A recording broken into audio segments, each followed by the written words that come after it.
3 साल का बेटा अपने पिता से कहता है कि तुमने मेरी सेवा नहीं की है ना, अब मैं वापस लौट कर आया हूँ और अब तुम्हारी सेवा जब मेरे हाथों में आएगी ना, तो मैं भी तुम्हें उसी तरह तड़पाऊंगा जिस तरह तुमने मुझे तड़पाया है। जब ये पिता अपने पिता का यहाँ पर पिंडदान यानी अपने पिता के लिए वहां पर खाना दान करने के लिए जाता है, तो 3 साल का बेटा फिर बोल उठता है कि मैं तो यहाँ पर जीवित बैठा हूँ और तू किसके लिए दान कर रहा है? जब मैं जीवित था, जब तो तुमने मुझे खिलाया नहीं, जब मैं जीवित था, जब तो मुझे लाड दिखाया नहीं, अब मेरे मरने के बाद तुम ये सब कुछ कर रहे हो। मैं तो तुम्हारे सामने बैठा हूँ और तुम मेरा पिंडदान कैसे कर सकते हो? ऐसा तो हो ही नहीं सकता। दोस्तों, यहाँ पर पूरा परिवार एकदम हैरान और परेशान खड़ा रह जाता है कि आखिरकार ऐसा कैसे हो सकता है। कैसे एक घर का 3 साल का बेटा पूरे घर को परेशान करता है। वो अपने आप से कहता है कि मैं एक एक चीज का तुम लोगों से बदला लूंगा। अब आप सोच कर देखिए, आपका 3 साल का बच्चा आपसे बदले की भावना रखे तो फिर आपको कैसा लगेगा।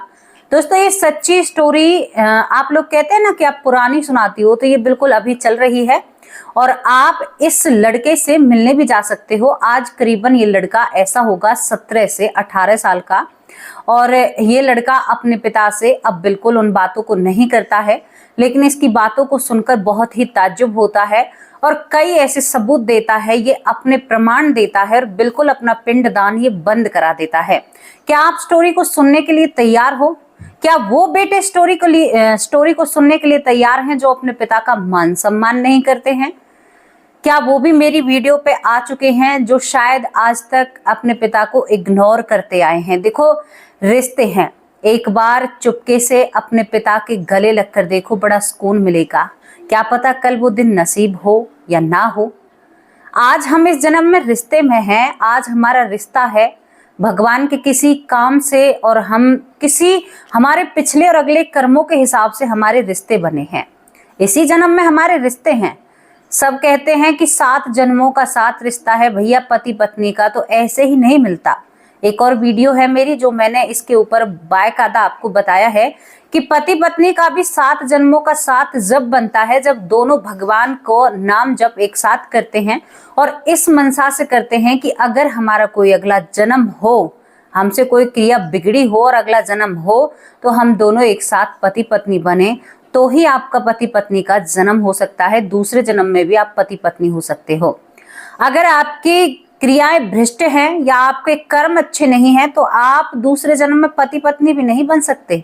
7 जन्मों का 7 भी नहीं हो सकता आपका। आपके काम, आपके कर्म अच्छे नहीं है, पत्नी अच्छा कर रही है, पति अच्छा नहीं कर रहा है, तो फिर वो कैसे पति बन सकता है? वो तो अच्छी जगह जाने को डिजर्व करती है ना कि मैं अच्छी जगह जाऊंगी, मैंने अच्छा काम किया है। अब देखो, मेडल तो उसे ही मिलेगा जो दौड़ अच्छी लगाएगा, उसे थोड़े ही दे देंगे जो वैसे ही चल रहा है। तो इस बात को समझिए और एक बार एक जोरदार झप्पी अपने पिता को एक बार देकर देखिए। क्या पता हमारे पिता आगे हमें मिले ना मिले, ये जन्म है, हम जीव आत्मा एक दूसरे से मिले हैं, तो अपने माँ बाप का मान सम्मान, साथ में अपनी पत्नी का भी मान सम्मान, अपनी बहन अपनी बेटी का भी मान सम्मान, अगर आप अपने परिवार को बैलेंस बनाकर रखते हो तो आप एक बहुत बड़े धुरंधर हो। पता है आपको, परिवार की समझ, परिवार की सूझबूझ, आप एक परिवार के जैसे शेर राजा नहीं होता है ना अपने परिवार का, उसी तरह से आप राजा बन सकते हो अपने परिवार के। सब चीज को बैलेंस करना पड़ता है। तो चलिए इस कहानी को लेकर चलते हैं कि क्यों एक बेटे ने अपने पिता की सेवा नहीं की, लेकिन वो पिता भी वापस आता है और उस बेटे को धमकी देता है कि तुमने मेरी सेवा नहीं की ना, अब देखता हूं कि मैं तेरी कैसी सेवा करता हूं। तो बहुत रोचक सी स्टोरी है और आपको बहुत कुछ सिखला कर जाएगी। तो ध्यान से इस कहानी को सुनना, इस घटना को सुनना, और ये घटना अभी फिलहाल में चल रही है। आपको हमारे साथ कानपुर के देहात से एक महिरा गांव में चलना होगा। महिरा गांव में एक बच्चे का जन्म होता है। बच्चे का जन्म होता है एक परिवार में। दोस्तों, परिवार में इस बच्चे का जब जन्म होता है तो इस बच्चे के पैर पर निशान थे और इसके पैर पर निशान थे कि मानो कोई चोट लगी हो। इस बच्चे का नामकरण धूमधाम से कराया जाता है। इस बच्चे का नाम हिमांशु सिंह रखा जाता है और इस बच्चे को पाकर पिता बहुत खुश होता है। भाई, हमारे घर का कुल का वारिस आ चुका है, हमारा कुल अब आगे बढ़ेगा और हम बहुत अच्छे से रहेंगे। अब यहाँ से आगे आपको बताती हूँ, जब ये लड़का बड़ा हो जाता है थोड़ा सा, यानी 1 से 1.5 साल बड़ा हो जाता है, तो ये जैसे बुजुर्ग नहीं होते हैं, बुजुर्गों की तरह हाव भाव इसके होने लगते हैं। कभी कभी पैर से लंगड़ाने लगता है। घर वालों को चिंता होती है कि इसके पैर में कुछ हो गया है, तो वो उसे डॉक्टर के पास लेकर जाते हैं। डॉक्टर कहते हैं कि पैर में तो कोई कमी नहीं है, पूरे टेस्ट कराए जाते हैं, सब कुछ कराया जाता है, कभी कभी सही चलता है। जब ये लड़का 2 से 2.5 साल का होता है तो ये अपने जो पिता होते हैं उनसे बिल्कुल उखड़ा उखड़ा रहता है, अपने पिता से बात ही नहीं करता है। लेकिन तभी इसकी भूआ आती है, जो पिता की बहन होती है, वो घर पर आती है, जो इसकी भूआ लगती है। तो उसे देखकर ये बहुत खुश हो जाता है। जब वो भूआ आती है तो यहाँ पर ये 2.5 साल का था, यानी तीसरे साल में चल रहा था। भूआ भूआ कहकर बुलाता है और उसकी गोद में बैठ जाता है। उसके नाक में, कान में जो सोने का सामान रहता है, कानों में कुंडल जो होते हैं, हमारे भारत में तो बहुत ज्यादा सोना पहना जाता है, इसी तरह से महिलाओं पर तो अक्सर सोना ही रहता है। तो यहाँ पर ये कहता है कि बेटी तुम्हारे ये कैसे बदल गए कानों के। तो ये हंसने लगती है जो भुआ है, और वो अपने भाई से कहती है, अरे भाई तेरा बेटा बहुत समझदार हो गया है, देखो मेरे कानों के कुंडलों को या कानों की बालियों को ये कह रहा है ये बदल दी हैं। इसे कैसे पता मैंने बदल दी हैं? तो यहाँ पर ये भी कहता है, ये 2.5 साल का बच्चा बोलने लगता है, और ये काफी जल्दी बोला था, जल्दी चला था। ये कहता है कि ये तुमने कैसे बदल दी, पहले तो तुम पर और थी, जो मैंने दी थी वो कहाँ पर है। अब ये हंसने लगती है कि तूने कब मुझे दी। वो कहता है कि क्यों नहीं दी, तू मेरी बेटी हो। तो यहाँ पर ठाके मार मार कर वो बुआ हंसने लगती है कि देख तेरा लड़का कितना बड़ा हो गया, मुझसे कैसे बात कर रहा है, मानो जैसे मेरा बाप हो। जब ये इतना कहती है तो एकदम इसे लगता है, एक पिता जैसे फील होता है ना, मतलब एहसास होता है। वो कहती है कि भाई मुझे तो लगता है जैसे ये हमारे पिता हों, ये ऐसी ही बातें कर रहा है, क्योंकि ये कह रहा है कि मेरे कानों के जो पिताजी ने दिए थे उनको याद कर रहा है। इसे क्या पता पिता ने मुझे क्या दिया था। अब इससे भी आगे और टाइम चलता है, टाइम चलता रहता है। लड़का 3 साल की उम्र पूरी हो जाती है और कड़ाके से बोलता है। तो अपने पिता से कहता है, उसके कंधे पर हाथ रखता है और कहता है कि बेटा तुमने मेरे साथ ठीक नहीं किया है। अब यहाँ पर ये घर वाले वैसे ही इसकी बातों से विचलित हुआ करते थे। ये सोचते थे कि इसके ऊपर कोई बुरा साया है। कई बार इसके ताबीज भी कराए गए थे, कई बार इसको पंडितों पर या इसको कई बार बाबाओं पर भी दिखाया गया था। अब ये कहता है कि बेटा तुमने मेरे साथ ठीक नहीं किया। मेरा जब पैर टूटा था तुमने मेरी सेवा नहीं की, मैं तुमसे बात करने के लिए तरसता था। दोस्तों यहाँ पर इसके पिता की आंखें खुली रह जाती हैं। इसका पिता एक ऐसी नजरों से अपने 3 साल के बेटे की तरफ देखता है कि वो सोचता है कि ये क्या कह रहा है। ये कहता है कि बेटा मैं तेरा वही पिता हूँ जिसका एक्सीडेंट के कारण पैर टूटा, और मैं तड़प तड़प कर इस दुनिया से जाता हूँ, और तुमने कभी भी एक बेटे की तरह मुझे सीने से नहीं लगाया, कभी भी एक बेटे की तरह मेरे ऊपर लाड नहीं किया। तुमने सब काम एहसान में किए हैं, और तभी मैं तुम्हारे घर में दोबारा लौट कर आया हूँ, और अब मैं तुम्हारा पिता यानी मैं तुम्हारा बेटा हूँ, और पिछले जन्म में मैं तुम्हारा पिता था। अब जब तुम बुजुर्ग होगे ना तो मैं पूरा बदला तुमसे लूंगा। मैं भी तुम्हें एहसास कराना चाहता हूँ कि तुमने मेरे साथ क्या किया। पता है मैं कितना तड़पा था। फलाने दिन की बात है जब तुम्हारे चाचा चाची मुझे देखने के लिए आते हैं। तुमने उस दिन भी मुझसे खरी खोटी सुनाई थी, क्योंकि मैं सक्षम नहीं था उठकर चलने में, अपना यहाँ पर जो लैट्रिन पेशाब होती है मलमूत्र त्यागने में। तो तुमने मेरे ऊपर हाथ उठाने तक की नौबत ला दी थी। तुम्हें याद है ना वो बातें। तो यहाँ पर इस लड़के के पिता के पैरों तले जमीन खिसक जाती है। अब तक इसे थोड़ा थोड़ा ये था कि ये मेरा पिता की तरह बिहेव करता है, इसका व्यवहार मेरे पिता की तरह है, लेकिन इसे अब पक्का हो जाता है कि ये मेरा पिता है। ये व्यक्ति रोने लगता है, कहता है कि मुझे माफ कर दो, मुझे माफ कर दो, तुम मेरे बेटे हो, लेकिन मुझे पक्का यकीन है तुम मेरे पिता हो और मुझसे गलती हुई है। आपके जाने के बाद मुझे इस गलती का एहसास हुआ। 3 साल का लड़का कहता है कि अभी एहसास नहीं होगा, एहसास जब होगा जब तुम मेरी उम्र पर आओगे और मैं तुम्हारी उम्र पर खड़ा रहूंगा, और जब मैं तुम्हें एहसास कराऊंगा कि कितनी शर्मिंदगी होती है जब अपना बेटा या अपनी बेटी डांट लगाते हैं हमारे किसी कर्म पे। हम जानबूझकर नहीं करते हैं, हाथ पैर में दम नहीं होता तभी होता है। आप सोच कर देखिए, 3 साल के बच्चे में इतनी समझ होना बहुत बड़ी बात हो जाती है। ये लड़का चौथी साल में चल रहा था, 3.5 साल का हो जाता है, तभी यहाँ पर अब ये व्यक्ति, पता था इसे कि ये मेरा पिता है और अब बेटे के रूप में आया है, लेकिन फिर ये इसका पिंडदान करना चाहता है। अब यहाँ पर ये 3.5 साल का लड़का आंगन में बैठा हुआ एक छोटी सी जो कहते हैं ना कि लकड़ी इसके हाथ में होती है, उसे कच्चे फर्श में मार रहा था और बहुत जोर से हंसता है और कहता है कि बेटा कहाँ जा रहे हो। अब 3.5 साल का बच्चा अपने पिता से कहता है, पूरा परिवार इकट्ठा था, पूरा भोज वहां पर करना था कि भाई लोगों को खाना खिलाएंगे, ये सब कुछ होगा। तो ये हंसने लगता है, अरे मैं तो यहाँ पर जीवित बैठा हूँ, तुम किसके लिए पिंडदान कर रहे हो, कहाँ पर खिलाने जा रहे हो, मुझे तो विधाता ने यहाँ पर जन्म दे दिया, क्या तुम्हें इतनी भी समझ नहीं है? जब मैंने तुमसे कह दिया कि मैं तुम्हारा पिता हूँ, तो किस रूप में तुम पिंडदान करने के लिए जा रहे हो, किस रूप में तुमने भोज शुरू कर दिया? अगर तुम मेरा भोज करोगे तो व्यर्थ जाएगा, मेरा तो जन्म हो चुका है। दोस्तों, ये चीज हमें एक चीज को और दर्शाती है। हम अक्सर कहते हैं कि हमारे बुजुर्गों को ये करना है, वो करना है, 12 दिन श्राद्ध के चलते हैं, लेकिन उसका भी एक अलग पहलू है। वो पहलू मैं आपको अभी क्लियर कर देती हूँ, वरना आप लोग कमेंट करेंगे।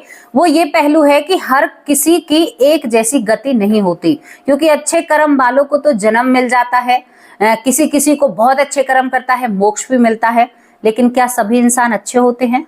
बुरे भी तो होते हैं, जिन्हें मोक्ष नहीं मिलता, जिन्हें मुक्ति नहीं मिलती, जो शायद भटक जाते हैं परिवार के चक्कर में, वो शायद अपनी रास्ते को भूल जाते हैं, वो यहीं पर भ्रमण करते रहते हैं हमारे ही परिवार के आसपास। तो हम उनके नाम का जब कुछ निकालते हैं खाना पीना, तो उन्हें ताकत मिलती है और शायद वो अपने रास्ते पर जाने में समर्थ हो पाते हैं।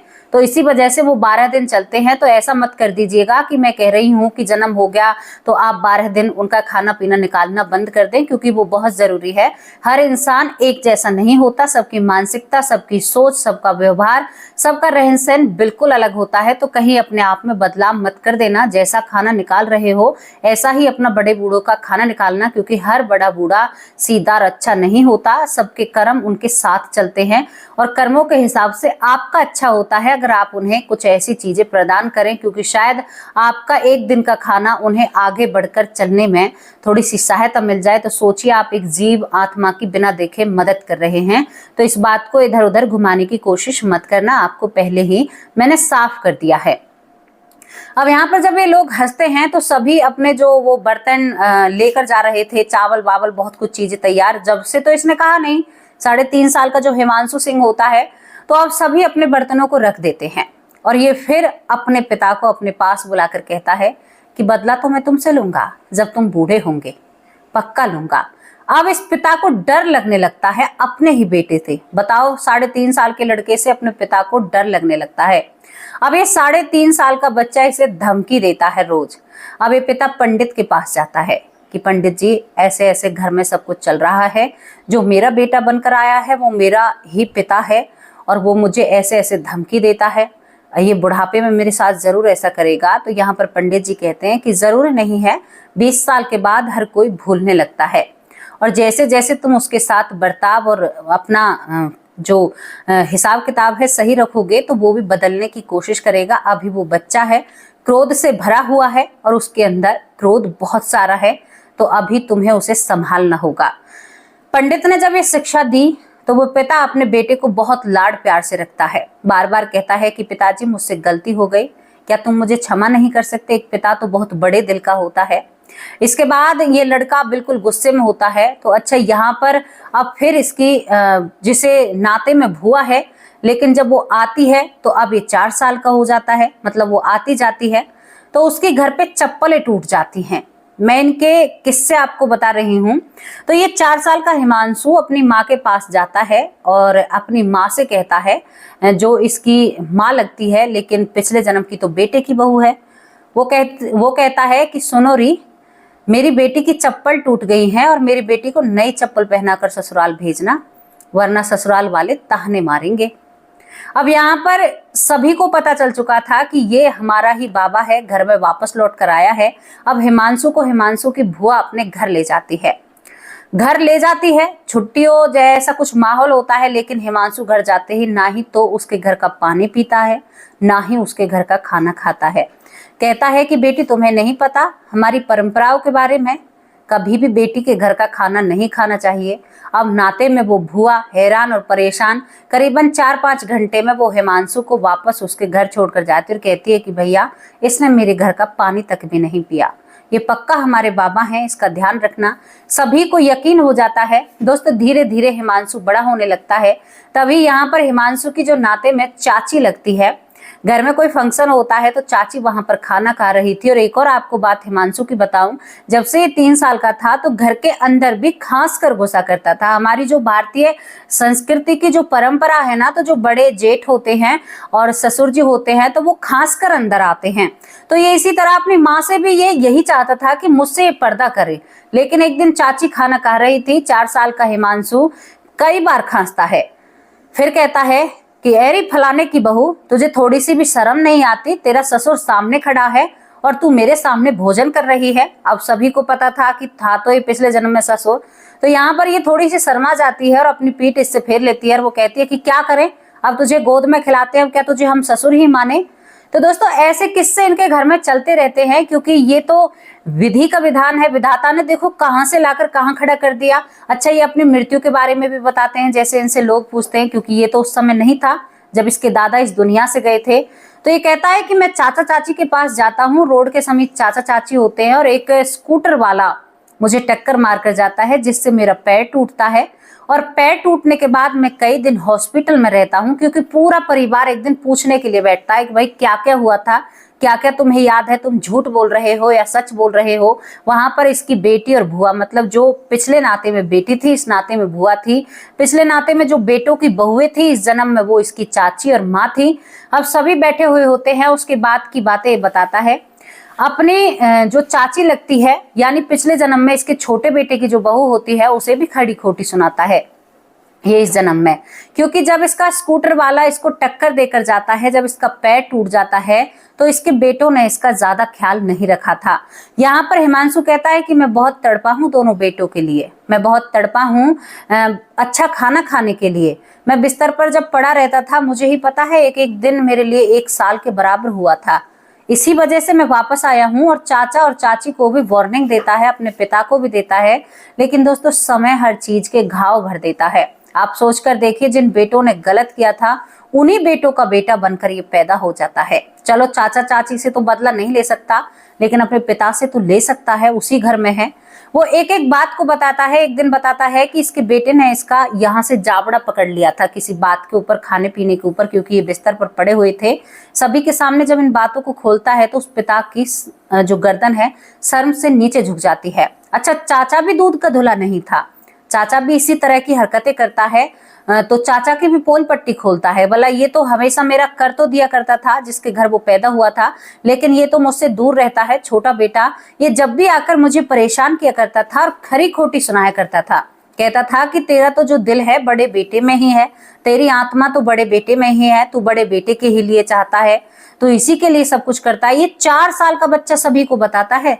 और ये बातें 100% सत्य थी, क्योंकि वो सब अपने कानों से सुन रहे थे जिन लोगों ने इन बातों को किया था। इतना बारीकी से कोई बातों को नहीं बता सकता।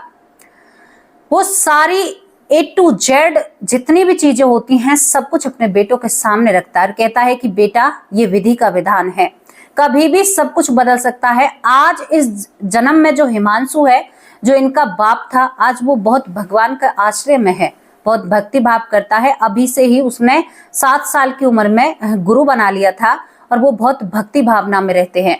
उन्हें मरण और जन्म का याद है, उन्हें पता है कि कर्मों का हिसाब और भोगना पड़ता है, चाहे कुछ भी हो जाए, किसी भी कीमत में हो जाए। तो आप अपने माता पिता को अगर परेशान करते हो और माता पिता अपने बच्चों को परेशान करते हैं, तो वो लौट फिरकर घूमकर कोई ना कोई रूप लेकर आपको दुख देने के लिए जरूर आएंगे। इस बात को ध्यान रखना। तो हमेशा अपने आप के अपने परिवार के साथ ईमानदारी दिखाइए, अपने परिवार को अच्छे से रखिए, अपने माँ बाप की सेवा करिए, क्योंकि ये चीजें बहुत जरूरी हो जाती हैं। तो दोस्तों आपको कैसी लगी हिमांशु की जिंदगी, जो आज करीबन 20 या 18-19 साल का लड़का है। वो कहता है कि अब ऐसा करने को नहीं करता है। अगर मैंने भी अपने पापा और चाचा की तरह किया तो फिर मुझ में और उनमें क्या फर्क रह जाएगा। फिर तो ये बात ऐसे ही चलती रह जाएगी। भगवान का उसके ऊपर हाथ है जो उसे याद है, वरना याद नहीं रहता तो वो गलतफहमी में भी अगर अपने पिता और उसके साथ ऐसा करता तो ये ऐसे ही जन्म और मरण चलता रहता। तभी तो इसका नाम मृत्यु लोक है, तभी तो यहाँ पर मृत्यु और जन्म और मरण ये सब कुछ होता रहता है। तो दोस्तों आज से ही बदलना शुरू करिए, आज से ही अपने आप को बदलना शुरू कीजिए। अपने से बड़ों का मान सम्मान, सेवा कीजिए। कुछ नहीं है यहाँ पर, कोई प्रॉपर्टी, कोई जमीन, कोई ज्यादा। अच्छा, कोई साथ लेकर गया है आज तक? मुझे एक इंसान ऐसा बता दीजिए। कहते हैं सिकंदर ने भी जग जीता, लेकिन जब गया था तो उसने अपने हाथ खाली जनता को दिखाए थे। कोई लेकर गया है? हम जब तक हैं, जब तक इन चीजों का इस्तेमाल हमारे लिए भगवान ने बनाया है, सब उस 9 फुट की जमीन के अंदर ही जाएंगे। कोई बाहर जाएगा तो कोई उसके नीचे जाएगा, लेकिन मिलनी वही जमीन है, एक खाट के बराबर। और लड़ाई, एक दूसरे को मार देते हैं, पाप में डूब जाते हैं। यही तो श्री हरि की माया है। जिसने समझ लिया उसने सब कुछ पा लिया, और जिसने नहीं समझा उसका सब कुछ बिगड़ गया, सत्यानाश हो गया। तो बदलाव कीजिए, अपने बड़े बूढ़ों की सेवा कीजिए और अपने आप को बदलने की कोशिश कीजिए। मेरी यही इच्छा होती है कि समाज में थोड़ा सा भी अगर मैं कर पाई तो मुझे भी लगेगा कि मैं भी जब मरकर ऊपर जाऊंगी और सोचूंगी तो मैं भी कहूंगी कि भाई मैंने भी कुछ थोड़ा बहुत तो किया है, तो मेरा भी कुछ हिसाब किताब होगा। सही से होगा, कैसा होगा ये तो पता नहीं है, लेकिन जैसा भी होगा मुझे लगता है ठीक ही होगा। भगवान जो करते हैं अच्छे के लिए करते हैं। आपकी जिंदगी में भी जो कर रहे हैं सब कुछ अच्छे के लिए है। तो अपने आप को बदलिए, अपने माँ बाप की सेवा कीजिए, अपने भाईचारे को बहुत अच्छे से बनाकर रखिए। कभी भी जमीन जायदाद के ऊपर अपने से बड़ों से लड़ाई बिल्कुल मत करना। अपना परिवार को, अपने रिश्तों को समझिए। इसी जन्म में आपके रिश्ते हैं, अगला जन्म किसने देखा है? और देखा भी है तो क्या पता आपका जो सबसे ज्यादा प्रिय हो आप उसी के दुश्मन बन जाएं अगले जन्म में। तो ये हमारे हाथ में नहीं है। जिनके हाथ में उनके हाथ में छोड़िए, जो हमारे हाथ में है उसे तो हम कर सकते हैं। अब आप लोगों से विदा लेती हूँ। शाम के वक्त हाजिर होंगे एक सच्ची और अच्छी स्टोरी के साथ, और आप सभी लोगों के नाम के साथ हाजिर होंगी। तो अपने नाम के साथ साथ आप कहाँ से मुझे देख रहे हैं इसके बारे में भी मुझे जानकारी दीजिएगा, ताकि मैं आपकी जानकारी कमेंट बॉक्स में लिख सकूं। अब आप लोगों से क्या मैं विदा ले सकती हूँ? शाम को हाजिर होंगी। नमस्कार, जय हिंद, जय भारत।